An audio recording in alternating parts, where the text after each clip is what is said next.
Olá, eu sou a Ana Carolina Zeri, coordenadora da linha Manacá no Círios.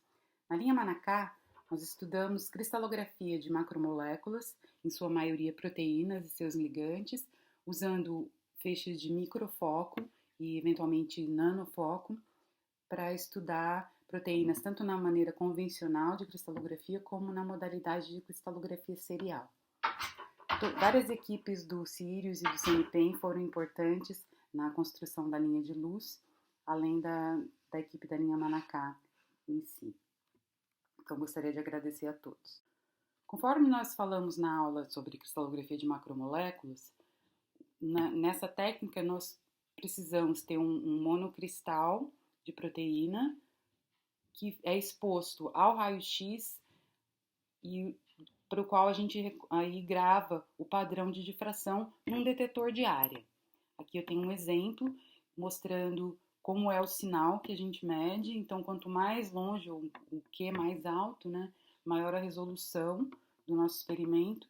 E a gente espera ter pontinhos aí muito bem definidos e bem espalhados pelo detetor para considerar um dado bom, mas isso depois vai ser indexado e eventualmente a gente vai calcular, então, a partir desses dados, a densidade eletrônica daquelas moléculas dentro do cristal. E a partir dessa densidade eletrônica, a gente pode fazer a modelagem da estrutura final da proteína. E esse daqui é uma maneira de representar essas estruturas. As proteínas normalmente têm centenas a milhares, milhões de átomos diferentes, então é um problema bastante complexo, que envolve bastante matemática, mas ela já é uma técnica que existe há muitos anos, então isso já está bem evoluído, tem vários programas para fazer isso semiautomaticamente. A linha Manacá, ela tem duas estações, ela foi planejada para ter duas estações experimentais, a Micro Manacá e a Nano Manacá. Na Micro Manacá, a ideia é que a gente tem um feixe aí micrométrico, estamos trabalhando com 10 por 5 até 100 por 80, e no Nano Manacá a gente vai trabalhar aí com feixe inicialmente de 0,5 por 0,5 microns. Nas duas, a faixa de energia que a gente consegue acessar é de 6 a 20 kV, com resolução de energia 10 a menos 4 e divergência aí de 0,5 miliradianos. A linha se baseia num ondulador, que é o nosso dispositivo de inserção, que fica dentro da blindagem do anel, e saindo da blindagem, na primeira cabana, que é a cabana ótica, nós temos um monocromador, que é o DCM, um monocromador de cristal duplo, e o primeiro espelho. E depois, na cabana experimental, a gente tem o segundo espelho e vários outros itens que eu vou mostrar para vocês. A linha nano ainda está em planejamento. Nesse slide aqui eu tenho um pouco mais de detalhe do que a gente tem, então, até a cabana micro, saindo então do ondulador, depois da primeira fenda, a gente tem aí o monocromador, mais uma fenda, e aí tem outros dispositivos de inserção, outros dispositivos de monitoramento de feixe, que eu não estou mostrando aqui, e a gente chega no primeiro espelho, que é um espelho sagital que foca o feixe na vertical. Passando para a cabana experimental, é onde a gente tem o segundo espelho, e além de outros dispositivos aí de atenuação e fendas, e levamos então o feixe até a posição da amostra e logo depois a gente tem um detetor. Essa linha foi planejada para a gente poder variar o tamanho do feixe, mexendo ligeiramente nas posições dos espelhos, e o fluxo inicial que a gente está medindo é cerca de 10 a 12 fótons calculado aí para 100 miliamperes. Né?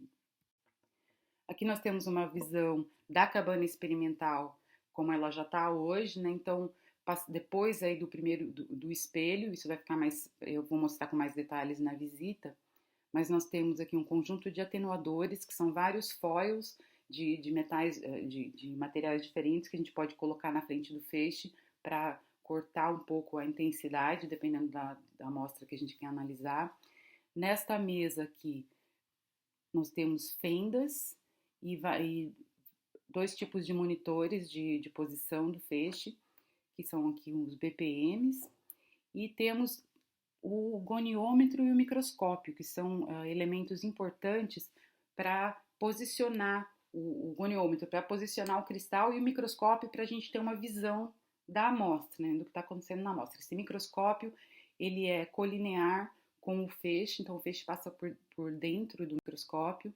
Aqui tem uma visão um pouco melhor dele, mas ainda está longe. Mas basicamente é um microscópio digital que ele tem um furinho na objetiva, que o feixe passa pelo meio dele por um tubinho aí de 700 microns e chega até a amostra, que fica na ponta desse conjunto de motores aqui, que é o nosso, que a gente chama de goniômetro, que permite que a gente posicione o cristal na frente do feixe e gire ele em incrementos aí tão pequenos quanto 0,1 graus a cada 0,1 segundos. Tem outro elemento aqui, que é um detetor de fluorescência, que é importante para alguns experimentos de difração anômala, que são importantes para o cálculo das fases, como eu já tinha falado na aula de cristalografia.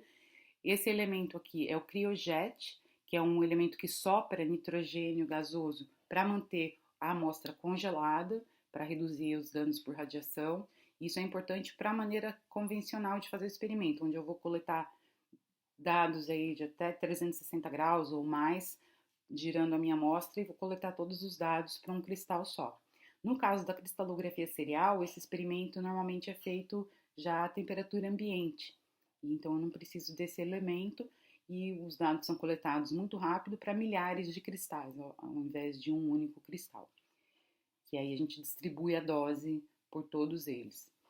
Esse elemento aqui é o detetor, nós estamos usando um detetor da Dectris, modelo Pilatus 2M, que é um detetor de área, conforme eu falei, e esse detetor ele fica numa outra mesa aqui que a gente pode levantar ele e mover para frente e para trás. Isso vai ser importante quando a gente for passar o feixe para a cabana nano, porque aí a ideia é levantar o detetor, conectar um tubo que vai deixar o feixe passar lá para a segunda cabana, onde vai ter um outro conjunto de espelhos para para focar o feixe num tamanho ainda menor.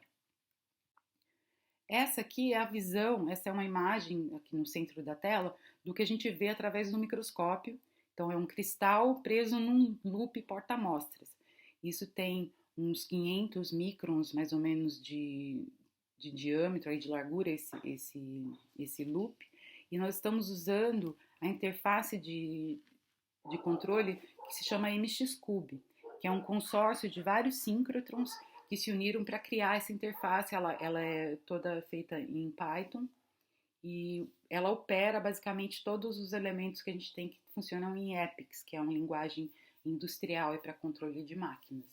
E aí, através dessa interface, o usuário tem acesso a todos os parâmetros que ele pode variar no experimento, pode fazer medidas das várias modalidades que a linha vai oferecer, e ele também pode ser acessado remotamente. É uma interface, essa interface principalmente, a nova modalidade do MXCube, ela é bem mais leve e roda em browser. Então, isso também vai facilitar bastante o acesso remoto, que a gente espera implementar em breve. Então, o usuário vem aqui, controla quantos graus ele quer coletar, a energia do feixe, dá para fazer o posicionamento, você clica, ele já faz um alinhamento da amostra ali para o centro, né, em azul que a gente tem onde vai ser o centro do feixe, e então você pode tanto coletar tudo num ponto só e girando, ou então coletar em vários pontos até do mesmo cristal. Todo o controle da linha, ele é feito uma outra interface em Python, mas que usa o Jupyter, uma interface para Python de controle. Então, todo o comissionamento da linha e o preparo da linha para os usuários é feito por nós com essa interface, onde a gente tem acesso a todos os parâmetros, aí, desde lá do monocromador, passando pelos espelhos até a mesa experimental e todos os BPMs, né, os monitores de feixe, para deixar a linha preparadinha para o usuário. O usuário só tem acesso ao MXCube para fazer o experimento mesmo. Aqui estamos eu e o Andrei nos primeiros testes, o Andrei Nascimento, que é o pesquisador do grupo. Então, essa linha foi toda montada durante a pandemia, por isso que a gente está aqui de máscara. Logo no começo, aqui tem uma amostra dos dados da lisozima, que é uma proteína padrão que a gente usa para fazer os testes. Tem aqui uma simulação do feixe que a gente esperava ter. Trabalhamos aí com feixe de 10/7, né, do menor que a gente conseguiu, e tivemos resultados aí excelentes para a lisozima, que a gente já esperava, que é uma proteína muito...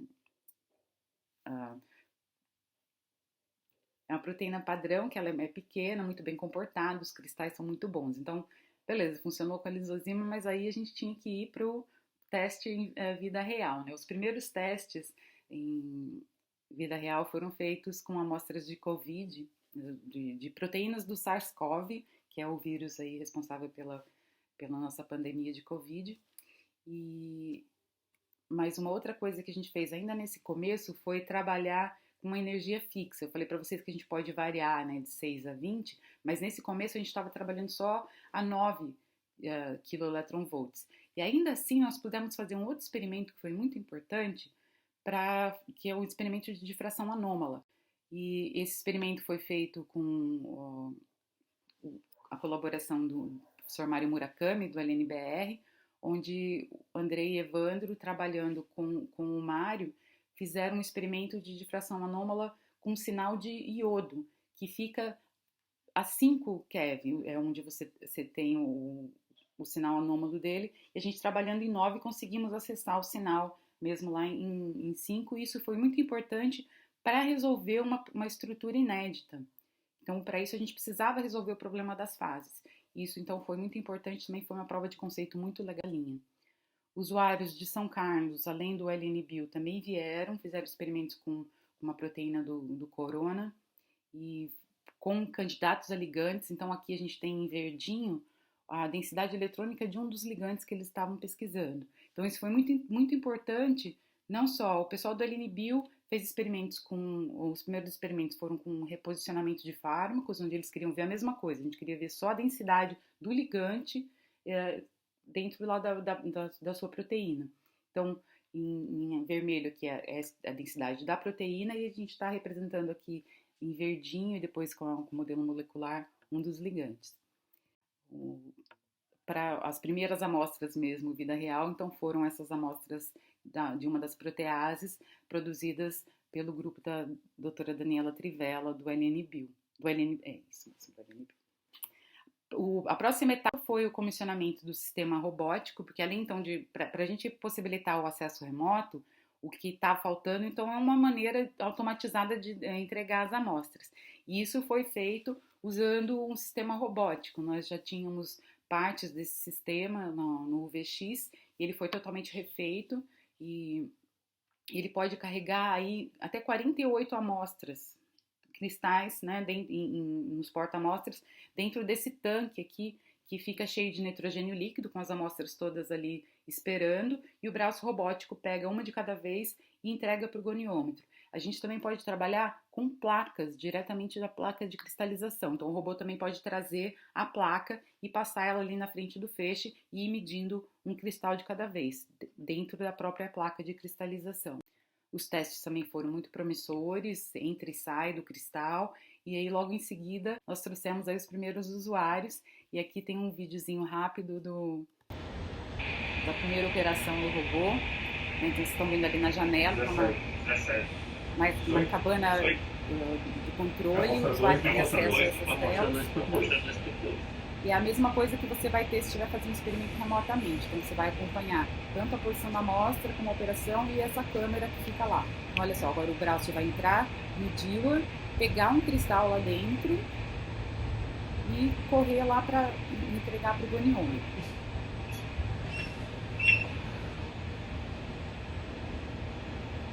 Fecha, vai e entrega para o goniômetro, e aí o goniômetro faz o experimento da maneira tradicional. Então, nesses primeiros testes, as pessoas também acessam todos os cristais direto da interface do NXCube, e aí ele já vem e aparece ali na tela do NXCube no lugar da amostra. Então também os experimentos tiveram bastante sucesso, e quem quiser saber mais detalhes pode nos contatar, e estamos abertos aí para propostas. Qualquer dúvida, o e-mail da linha é manacá@lnls.br. Obrigada.